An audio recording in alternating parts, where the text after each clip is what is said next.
الشيطان الرجيم بسم الله الرحمن الرحيم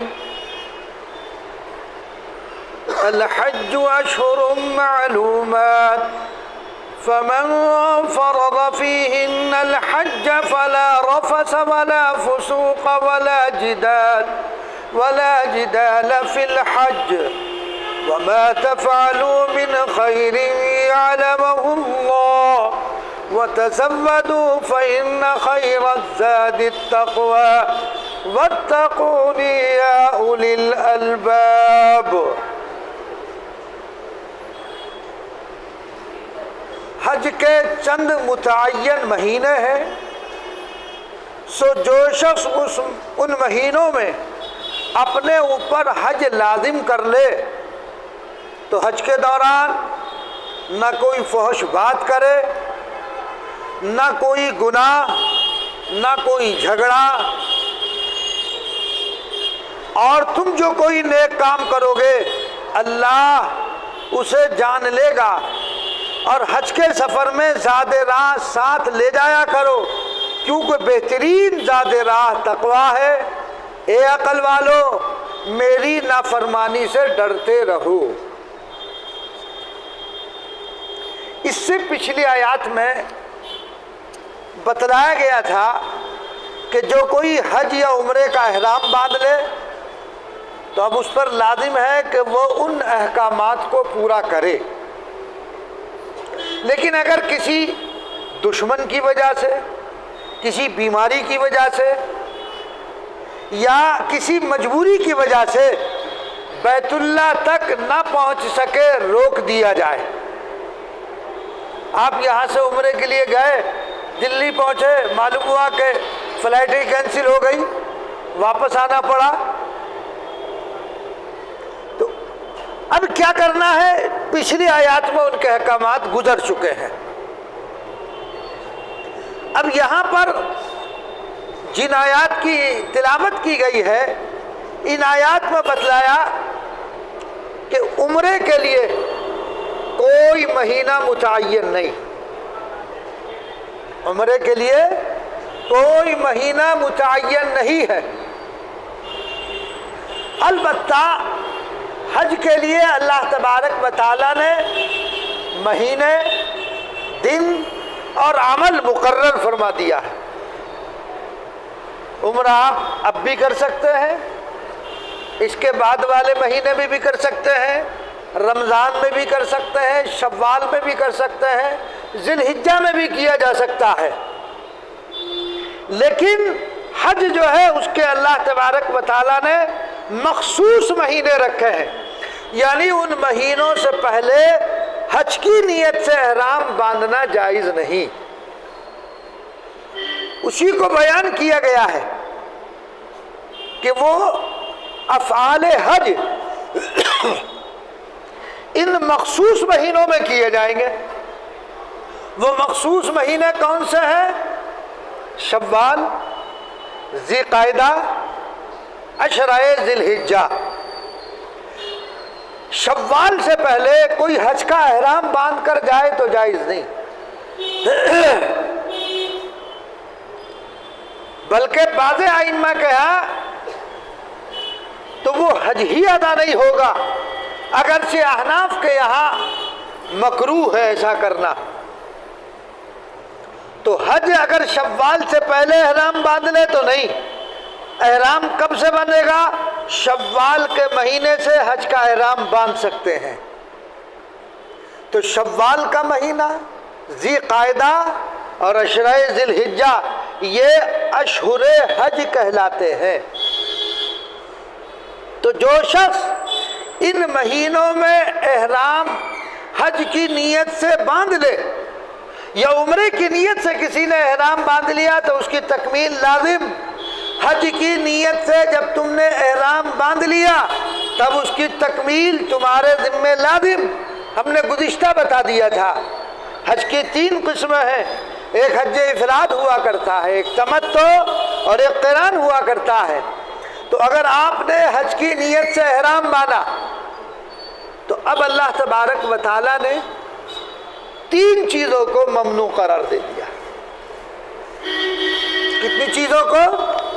3 چیزوں کو ممنوع قرار دے دیا گیا۔ کیا فرمایا؟ فلا رفث ولا فسوق ولا جدال فی الحج۔ حج کی نیت سے احرام باندھ لیا، احرام باندھنے کی وجہ سے بہت سی چیزیں وہ ہیں جو ممنوعات کے قبیل سے، وہ تو ہے جو پہلے سے ممنوع ہے، لیکن بہت سی وہ چیزیں جو پہلے حلال تھی احرام میں داخل ہونے کے بعد وہ ممنوع ہو جاتی ہے۔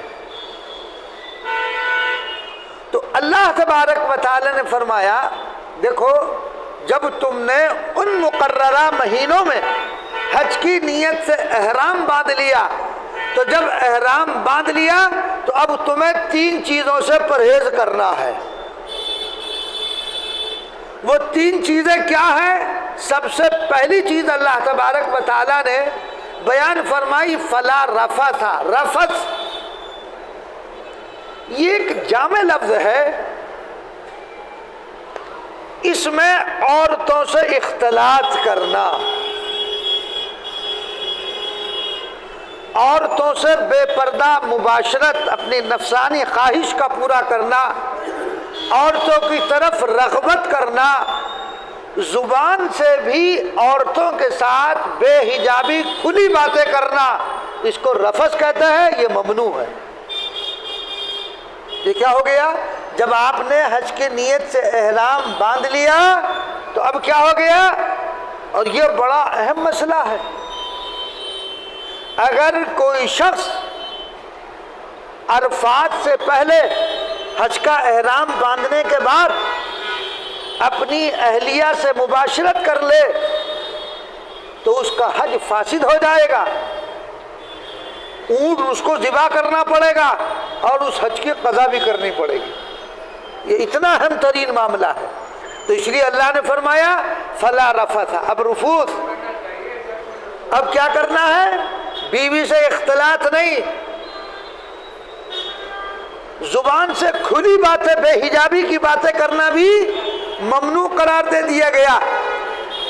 گویا کہ محرم احرام باندھنے والے کو یہ سب باتیں حالت احرام میں ممنوع اور حرام قرار دے دی گئی۔ نمبر 1 اس سے بچنا ہے۔ نمبر 2 ولا فسوق۔ فسوق کا مطلب حکم عدولی، نافرمانی، یعنی ان کاموں سے بچنا ہے جس سے اللہ کی نافرمانی لازم آ رہی ہو۔ اپنے عام معنی کے اعتبار سے یہ تمام گناہوں کو شامل ہے، اگرچہ بعض حضرات نے اس کے مخصوص معنی مراد لیے ہیں، لیکن مفسرین کہتے ہیں کہ یہاں عام گناہ مراد، عام گناہوں کو یہ شامل ہے کہ کوئی سا بھی گناہ ہو اس سے آپ کو اجتناب کرنا ہے۔ لیکن بعض مفسرین اس جگہ فسوق سے وہ خاص کام جو حالت احرام میں ناجائز اور ممنوع ہے مراد لیے، وہ چیزیں جو اصل سے تو گناہ نہیں ہے مگر احرام کی وجہ سے ناجائز ہو جاتی ہیں۔ وہ کیا ہے؟ وہ 6 چیزیں ہیں جن کو محظورات احرام کہتے ہیں۔ نمبر 1 بیوی کے ساتھ مباشرت، حالانکہ احرام سے پہلے جائز، لیکن احرام باندھ لیا اب نہیں۔ نمبر 2 خوشبو کا استعمال پہلے حلال تھا، بھئی احرام باندھنے سے پہلے خوشبو کا استعمال کر سکتے تھے، جائز ہے، لیکن جب آپ حالت احرام میں آ گئے تو حالت احرام میں آنے کے بعد اب خوشبو کا استعمال ناجائز۔ تیسرے بدن سے بال کا کاٹنا احرام باندھنے سے پہلے جائز تھا، لیکن جب آپ نے احرام باندھ لیا تو حالت احرام میں بال کا اکھاڑنا یا بالوں کا کاٹنا یہ کیا نہیں ہے؟ یہ جائز نہیں ہے۔ اسی طرح ناخون کا تراشنا احرام سے پہلے جائز تھا، احرام جب باندھ لیا اور حج کی نیت سے احرام میں داخل ہو گئے تو اب ناخون کا تراشنا اور کاٹنا بھی آپ کے لیے جائز نہیں، اگر کاٹ لیے گئے تو دم واجب آپ پر ہو جائے گا۔ اسی طرح خشکی کے جانور کا شکار کرنا یا رہنمائی کرنا، بتلانا کہ شکاری کو شکار ہے، یہ بھی ممنوع ہے حالت احرام کے اندر۔ سلے ہوئے کپڑے کا پہننا، یہ مردوں کے لیے حکم ہے کہ حالت احرام میں سلے ہوئے کپڑے پہننا یہ ممنوع ہے، عورت کے لیے ممنوع نہیں ہے۔ عورت حالت احرام میں سلے ہوئے کپڑے ہی پہنے گی۔ اسی لیے اگر کسی شخص نے مسئلہ نہ جاننے کی وجہ سے اپنی میقات سے اس نے نیت تو کر لی اور سلے ہوئے کپڑے پہنے رہا یہاں تک کہ مکہ المکرمہ پہنچ گیا، اگر وہ 12 گھنٹے گزرنے سے قبل احرام پہن لیتا ہے اور احرام پہننے کے بعد اپنا عمرہ یا حج کر لیتا ہے تو اس پر جو ہے وہ دم واجب نہیں ہوگا۔ عمرے کی نیت چونکہ وہ میقات پر کر چکا ہے اور مکے میں داخل ہوا، 12 گھنٹے کپڑے سلے ہوئے پہنے ہوئے گزر جائیں تو دم واجب ہوگا، اور اگر 12 گھنٹے سے پہلے وہ احرام کپڑوں کو اتار کر احرام میں داخل ہو جاتا ہے تو اس پر صدقۃ الفطر کی مقدار صدقہ لازم ہوگا۔ اگر آدھا ایک گھنٹہ گزرا ہے تو چند مٹھیاں جو ہے وہ گیہوں کی صدقہ کر دے گا۔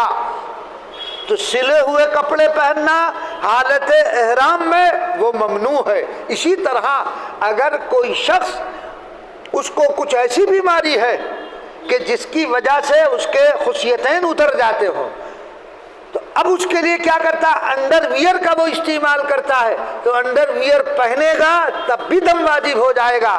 لنگوٹ کی طرح کوئی کپڑا اگر باندھ لیتا ہے تو باندھنے میں کوئی حرج کی بات نہیں ہے۔ یا اسی طرح کسی کو سلسل بول کی بیماری ہے، مسلسل پیشاب کے قطرات جاری ہیں، تو اس کے لیے بھی یہی حکم ہے، وہ انڈر ویئر کا استعمال نہیں کرے گا، وہ ڈائپر کا استعمال نہیں کرے گا۔ ہاں وہ ڈائپر کہ جس کی جو ایک صرف روئی آتی ہے اور وہ لنگوٹ کی طرح کپڑے کو باندھ کر روئی وہاں پر اس مقام پر لگا لے تو یہ اس کے لیے اس کی اجازت ہوگی، باندھے گا کچھ نہیں۔ سلا ہوا کپڑا پہننا حالت احرام میں ممنوع ہے۔ تو دیکھیے بعض وہ چیزیں جو احرام میں داخل ہونے سے پہلے جائز تھی، احرام میں داخل ہونے کے بعد وہ کیا ہو گئی؟ وہ ناجائز ہو گئی، اس کا استعمال اس کے لیے جائز نہیں۔ اسی طرح چہرے کا حالت احرام میں ڈھانکنا، عورت کے لیے بھی یہی حکم ہے۔ یہ حکم مردوں کے لیے تو ہے ہی، عورت کے لیے بھی حکم یہ ہے حالت احرام میں وہ اپنے چہرے کو نہیں ڈھانکے گی، مرد بھی نہیں ڈھانکے گا۔ اگر 12 گھنٹے تک کپڑے سے اس کا چہرہ ڈھکا رہا اور چہرے پر کپڑا لگا رہا تو دم واجب ہو جائے گا۔ اس سے پہلے میں وہی ہے جو میں نے بھی آپ کو بتلایا، تو عورتیں بھی کیا کریں گی؟ جب تک وہ احرام کی حالت میں کیپ وغیرہ لگا کر کے رکھے اس کے آگے پردہ ڈال لیں، مگر ہمارے یہاں سے جانے والی عورتیں اپنا برقع بھی اتار کر ایک طرف رکھ دیتی ہیں اور دوپٹہ چہرہ کھلا ہوا کہ یہاں تو سارے بھائی ہیں، لیکن یہ پتہ نہیں ہے کہ شیطان ایسے موقع پر چونکے لگاتا ہے۔ کیا کرتا ہے؟ چونکے لگاتا ہے۔ اس لیے وہاں ایسے مقام پر اپنے آپ کو بچانے کی احتیاط کی بڑی ضرورت ہوا کرتی ہے۔ ایک صاحب حج کے لیے جا رہے تھے، شیخ الحدیث حضرت مولانا یونس صاحب علیہ الرحمہ کے پاس وہ شخص آئے کہ حضرت میں حج کے لیے جا رہا ہوں، مجھے کوئی نصیحت فرما دیجئے۔ حضرت نے فرمایا نگاہوں کی حفاظت رکھنا دنیا کا حسن جمع رہتا ہے، اور حقیقت ہے پوری دنیا کا حسن وہاں پر جمع، تو اس لیے نگاہوں کی حفاظت ضروری۔ ایک صاحب دارالفتاح میں میرے پاس خود آئے، وہ کہنے لگے کہ ہم میاں بیوی حج پر تھے۔ دیکھو کیا مسئلہ پوچھا اس نے کہ میری بیوی پورے سفر حج میں دوسرے کے ساتھ رہی تو حج ہو گیا کہ نہیں ہوا؟ تو دوستو یہ نہ سوچو کہ حج کا ہم مبارک جگہ پر آئے ہیں، جگہ بھی مبارک ہے، اعمال بھی مبارک ہو رہے ہیں، اور پھر تم وہاں بے محابہ پھرو تو اپنے جو ہے نقاب اتار کر پھینک دو اور بے پردہ وہاں پر پھرو تو وہاں کا گناہ بھی اتنا ہی بڑا ہے۔ اور پھر وہاں ایسا نہیں ہے کہ شیطان وہاں نہیں ہوتا، شیطان ایسے مواقع پر تو اور زیادہ دھوکہ دینے کی کوشش کرتا ہے۔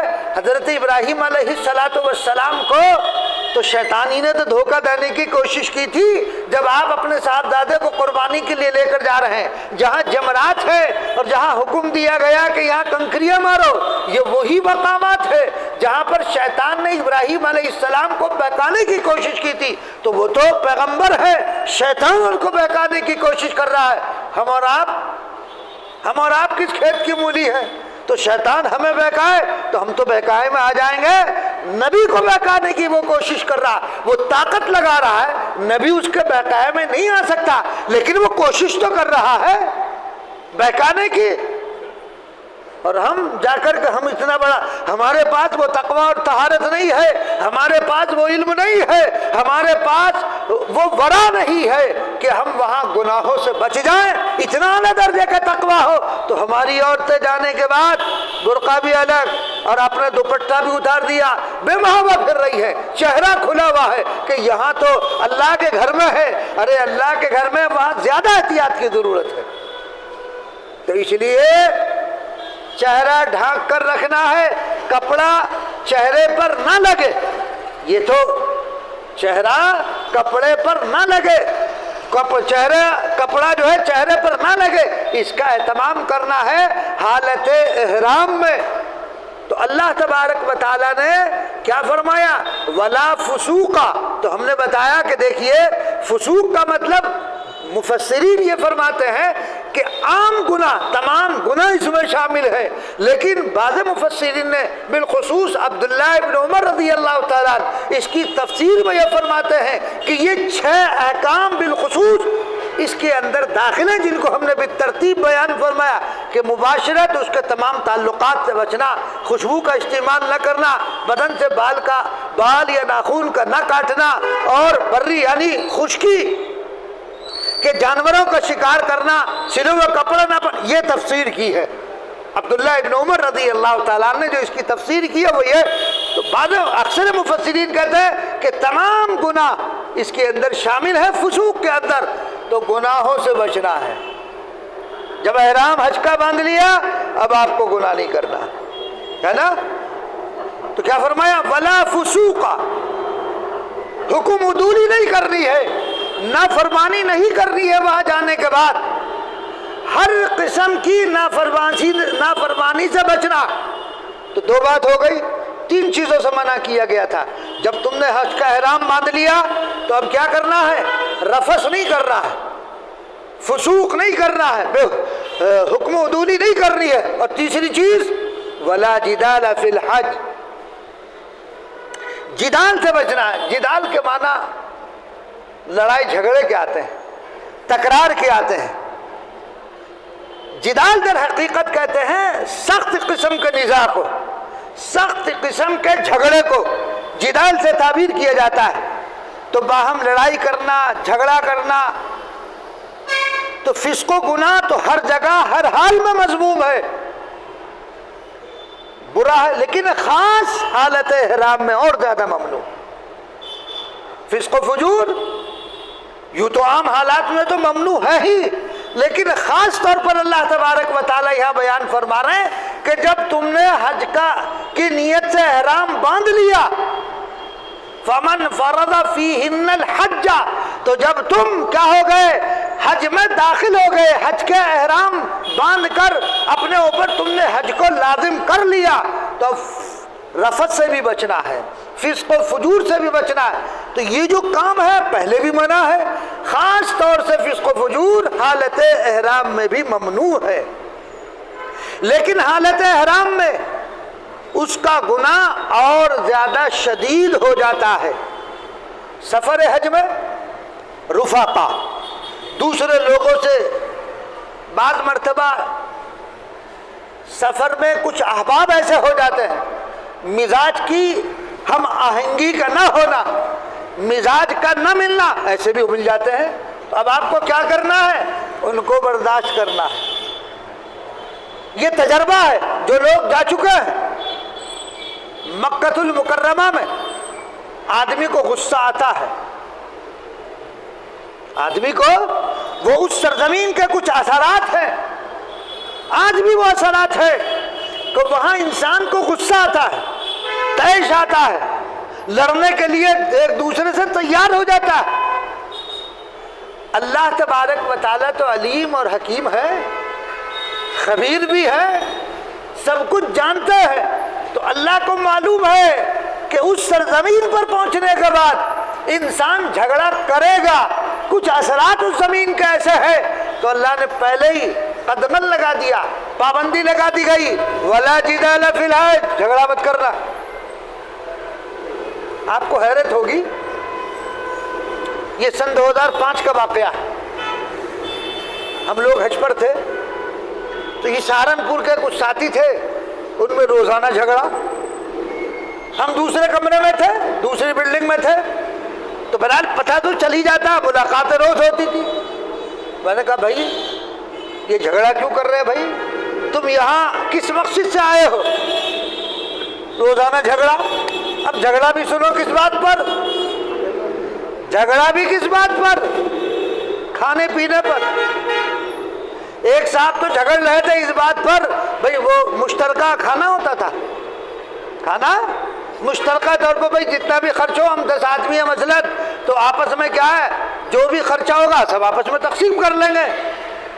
اب ایک صاحب کہنے لگے صاحب میں تو اتنے پیسے دوں گا، اس لیے کہ میں نے تو بوٹی کھائی نہیں، میں تو شوربے کے پیسے دوں گا۔ ارے اللہ کے بندو، ابے شوربہ تو بنا تو گوشتی میں ہے، اس گوشت کا جوس تو آ گیا، کہہ رہے بوٹی کھائی نہیں میں نے، اس بات پر جھگڑا۔ اللہ کے بندو، لاکھوں روپے خرچ کر کے تم وہاں گئے 10-20 ریال پر، 150 ریال پر، اور جا کر کے وہاں لڑ رہے ہو، تو اللہ تبارک و تعالیٰ تو چونکہ ہماری نفسیات سے واقف ہے، وہ جانتا ہے کہ ایسی شکلیں پیش آئیں گی۔ اللہ نے پہلے حکم کر دیا وَلَا جِدَالَ فِي الْحَجِّ، حج میں جھگڑا مت کرنا، جدال مت کرنا۔ تو آدمی کو مکے کی سرزمین پر پہنچنے کے بعد کچھ ایسے اثرات ہیں وہاں آج بھی کہ وہاں جھگڑا، وہاں غصہ آتا آدمی کو، اور بالخصوص جب حج کرتا ہے تو اب تو آسانیاں ہو بھی گئی، پھر بھی اس سے پہلے بڑی مشقت تھی۔ تو جب آدمی تھک جاتا ہے، ہار جاتا ہے نا، تو غصہ آتا ہے، ذرا سے کچھ کہتا ہے لڑنے کے لیے تیار ہو جاتا ہے۔ ہمارے ساتھ خود ہوا، ایک صاحب بیچارے تھے ساتھ میں، اب وہ ظاہر بات ہے کہ تھک گئے، جب آدمی تھک جاتا ہے تو ذرا سا بھی کچھ ناگواری پیش آتی تو ایک دم غصہ آ جاتا ہے۔ اب کیا کرنا چاہیے؟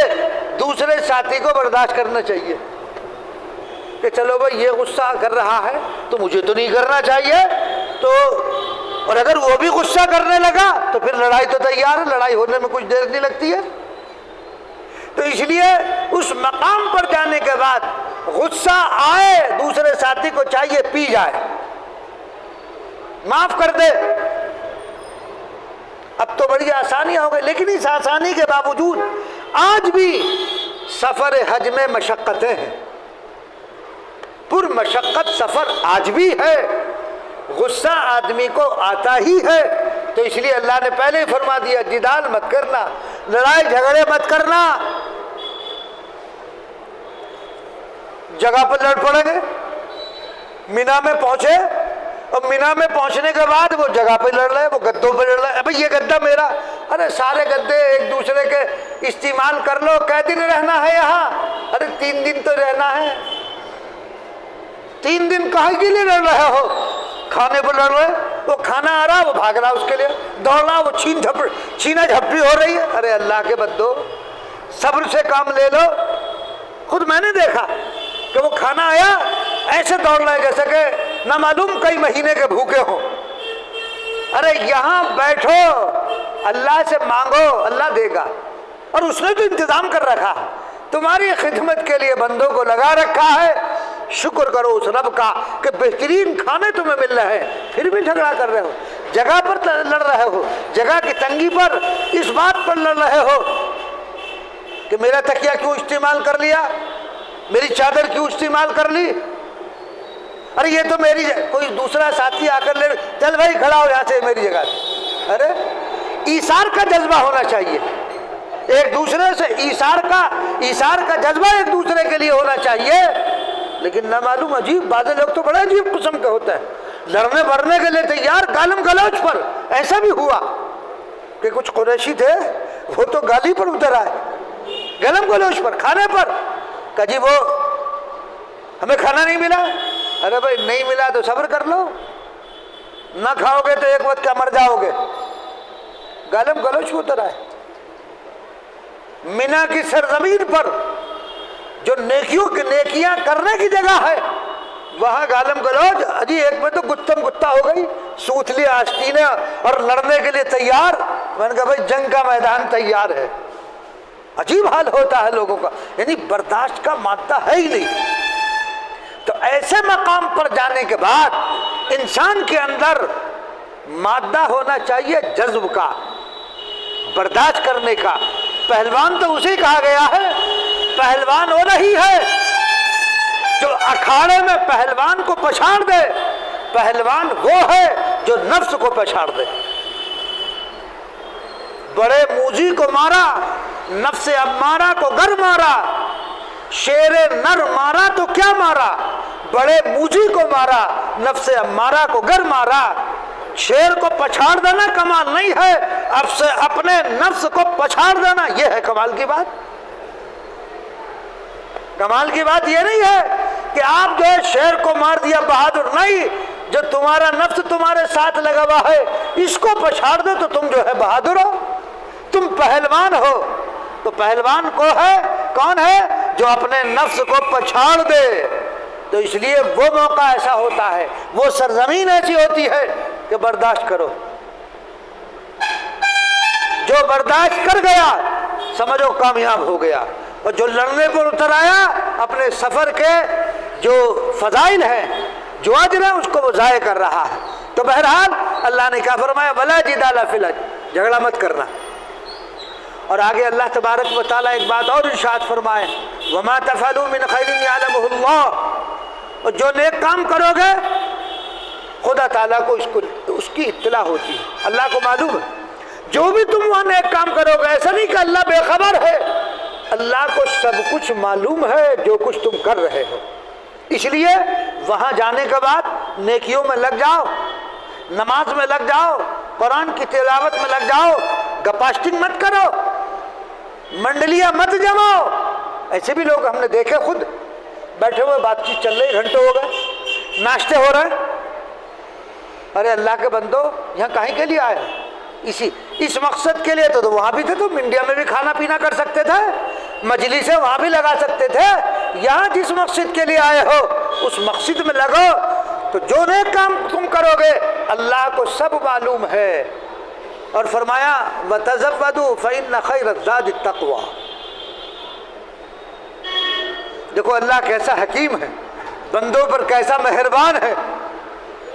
خرچ ضرور لے لیا کرو، زیادہ راہ ساتھ لے لیا کرو، کھانے پینے کا سامان، خرچے کے لیے کچھ پیسے ساتھ لے لیا کرو۔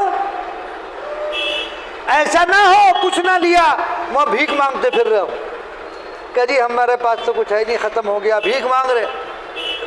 کیسا مہربان ہے خدا بند قدوس، کہتے شفیق ہے، کہتے شفیق ذات ہے خدا بند قدوس کی۔ کیا فرما رہے ہیں؟ وَتَزَوَّدُوا فَإِنَّ خَيْرَ الزَّادِ التَّقْوَىٰ۔ خرچ ضرور لے لیا کرو، زیادہ راہ، خرچے کا جو سامان ہے زیادہ راہ ہے وہ لے لیا کرو، کچھ کھانے پینے کا سامان بھی لے لیا کرو، اور کچھ سفر خرچ پیسے بھی لے لیا کرو، کیونکہ بھیا ضرورت پڑے وہاں تو۔ جب آپ مزدلفہ جائیں گے، مینا جائیں گے، تو مینا میں کوئی ہوٹل تو کھلے ہوئے نہیں ہے، کھانا ملتا ہے، بھرپور ملتا ہے، لیکن بعض آدمی ایسے ہوتے ہیں کہ انہیں بھوک وغیرہ لگتی ہے تو کچھ چیزیں، خشک چیزیں تھوڑی بہت ساتھ لے لو، اور جب مزدلفہ میں پہنچو گے وہاں کچھ نہیں ملتا۔ مزدلفہ میں حالانکہ تھوڑا ہی وقت گزارنا ہے، لیکن آدمی چلتا ہے چل کر جاتا ہے، تھک جاتا ہے، بھوک لگتی ہے، پیاس کی شدت بھی ہو جاتی ہے، پانی تقسیم بھی ہوتا ہے، کھانا تقسیم ہوتا ہے، ہر ایک کو نہیں ملتا، تو کچھ ساتھ رکھ لو۔ اللہ فرما رہے کہ زیادہ سفر ساتھ رکھو کھانے پینے کا، تاکہ کسی دوسرے کے سامنے ہاتھ نہ پھیلانا پڑے۔ تم کہو گا جی کچھ رکھنے کی ضرورت نہیں، ہمارا اللہ پر ہمیں بھروسہ ہے۔ نہیں، توکل کا مطلب یہ نہیں ہے، توکل کا مطلب ہی غلط سمجھا ہے۔ سب کچھ موجود پھر اللہ پر بھروسہ کرے، یہ ہے توکل۔ اور جس کے پاس ہے ہی کچھ نہیں، پھکڑ ہے، بھئی جب کچھ ہے ہی نہیں تو وہ تو اللہ ہی پہ توکل کرے گا، اور کیا کرے گا؟ سب کچھ ہو کر حضرت تھانوی رحمۃ اللہ علیہ نے ارشاد فرمایا، اسباب قویہ اختیار کرنے کے بعد پھر اللہ پر بھروسہ کرنا، اس کا نام ہے توکل۔ اسباب کو ترک کر دے پھر اللہ پر بھروسہ کرے، یہ توکل نہیں ہے، یہ توکل نہیں ہے۔ تو اسی لیے لوگ توکل کے سلسلے میں غلطی کرتے ہیں، اس کا مفہوم اور اس کا مطلب غلط سمجھتے ہیں۔ سب کچھ چھوڑ دو، رسول اللہ صلی اللہ علیہ وسلم سے بڑا متوکل کوئی ہو سکتا ہے؟ نہیں ہو سکتا۔ تو آپ نے یہ جنگیں کیوں کی ہیں؟ دین بغیر جنگ کے پھیل جاتا؟ جنگیں کی آپ نے؟ نہیں کی۔ غزوات کیے؟ کیا ضرورت تھی آپ کو؟ آپ گھر بیٹھے رہتے، اللہ پر بھروسہ کر لیتے، دین پھیل جائے گا، سب کچھ ہو جائے گا، لیکن نہیں، گھر سے نکلے آپ سے بڑا متوکل کون ہے؟ ایک صحابی نبی کریم صلی اللہ علیہ وسلم کے پاس حاضر ہوتے کہ حضور اونٹ کو کھلا چھوڑ دوں یا اس کو باندھوں پھر اللہ پر بھروسہ کروں؟ اللہ کے رسول صلی اللہ علیہ وسلم نے فرمایا پہلے باندھو پھر اللہ پر بھروسہ کرو۔ یہ تعلیم دی گئی ہے ہمیں کہ پہلے اسباب قویہ کو اختیار کرو پھر اللہ پر بھروسہ کرو۔ سفر خرچ ساتھ لے کر جاؤ پھر اللہ پر بھروسہ کرو۔ جیب میں 10 روپے موجود ہو، اللہ پر بھروسہ ہو، جیب پر نہیں، یہ ہے کمال کی بات۔ کچھ موجود ہی نہیں ہے تو وہ کیا کرے گا بیچارہ؟ جب اس کے پاس کچھ ہے ہی نہیں تو وہ تو اللہ ہی پر بھروسہ کرے گا۔ تو یہ مطلب ہے توکل کا کہ سب کچھ ہو کر پھر اللہ پر بھروسہ، یہ ہے توکل۔ تو اللہ کیا فرما رہے ہیں؟ وَتَزَوَّدُوا فَإِنَّ خَيْرَ الزَّادِ التَّقْوَىٰ، کیونکہ سب سے بڑی بات خرچ میں بچا لینا، بچا رہنا ہے۔ سب سے بڑا تقویٰ کیا ہے؟ زیادہ راہ کیا ہے؟ جو تمہارے پاس سفر خرچ ہے، زیادہ راہ ہے، اسے بچا کے رکھو، کام آئے گا۔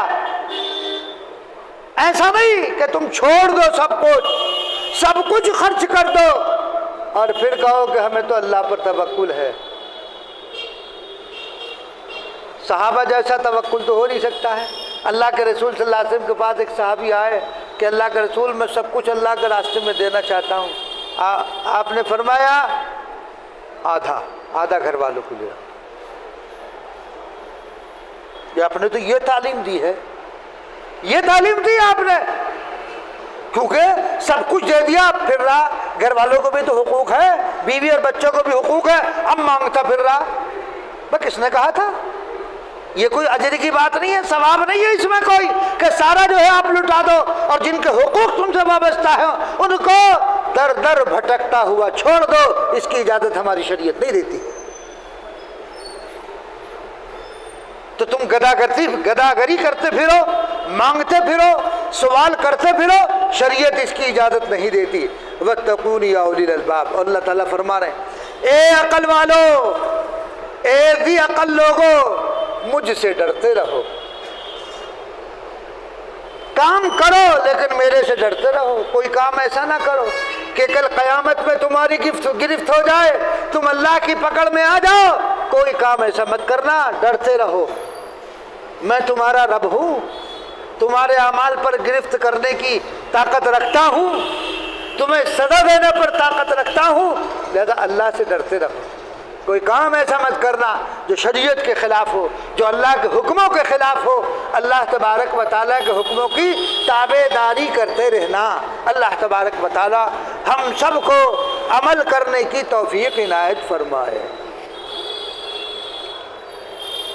اللہم صلی علی سیدنا و نبینا و مولانا محمدا عبدہ و رسولہ ربنا ظلمنا انفسنا وَإِن لَّمْ تَغْفِرْ لَنَا وَتَرْحَمْنَا لَنَكُونَنَّ مِنَ الْخَاسِرِينَ۔ اے اللہ ہمارے گناہوں کو معاف فرما، ہماری خطاؤں کو درگزر فرما۔ رب کریم بہت گناہگار ہے، بہت خطا کار ہے۔ اے اللہ تیری بہت نافرمانیاں کی ہیں، کوئی لمحہ ایسا نہیں جس میں تیری نافرمانیاں نہ ہوئی ہو، لیکن تیری ذات تو بڑی کریم اور رحیم ذات ہے، تو بڑا غفور الرحیم ہے۔ ہمارے اوپر، ہمارے ساتھ اے اللہ غفاری اور ستاری کا معاملہ فرما۔ اے اللہ ہم کمزور ہیں، توبہ کرتے ہیں، پھر گناہوں میں مبتلا ہو جاتے ہیں، پھر توبہ کرتے ہیں، پھر گناہوں میں مبتلا ہو جاتے ہیں۔ اے اللہ اپنے انسان کو کمزور پیدا کیا ہے، میرے پروردگار ہماری کمزوری پر رحم فرما، ہمارے حال پر رحم فرما۔ میرے پروردگار ہم ہر اعتبار سے کمزور ہیں، اے اللہ ہمارا کوئی پرسان حال نہیں ہے، اے اللہ ہمارا کوئی پرسان حال نہیں۔ ہماری مساجدوں کو توڑا جا رہا ہے، مدارسوں پر بلڈوزر چلائے جا رہے ہیں، گھروں پر بلڈوزر چلائے جا رہے ہیں۔ رب کریم تو ہماری مدد فرما، دشمن دندنا رہا ہے، اے اللہ خاص ہمارے محبین کے بعد فون آئے راجستھان کے علاقے سے، مساجد کو توڑا جا رہا ہے، مدارس کو توڑا جا رہا ہے بے بنیاد۔ اے اللہ ہمارے تمام مساجد کی حفاظت فرما، مدارس کی حفاظت فرما۔ اللہ آپ ہی طاقت والے اور آپ ہی قوت والے ہیں، اے اللہ ہم کمزور ہیں، ہمارے پاس کچھ بھی نہیں میرے مولا۔ اے اللہ ہم ہر اعتبار سے کمزور ہیں میرے مولا، ہمارے مدارس کی حفاظت فرما۔ اے اللہ اتراکھنڈ کے مدارس کی اور مساجد کی حفاظت فرما، اے اللہ راجستھان کے مساجد اور مدارس کی حفاظت فرما، مقابر کی حفاظت فرما، پورے ہندوستان کے مدارس اور مدارس کی مساجد کی حفاظت فرما۔ رب کریم ان ظالموں سے ہماری حفاظت فرما، غیب سے مدد فرما، پورے عالم کے مسلمانوں کی حفاظت فرما۔ مسلمان جہاں جہاں بھی ہے ان کی غیب سے اعانت فرما، ان کی غیب سے مدد فرما۔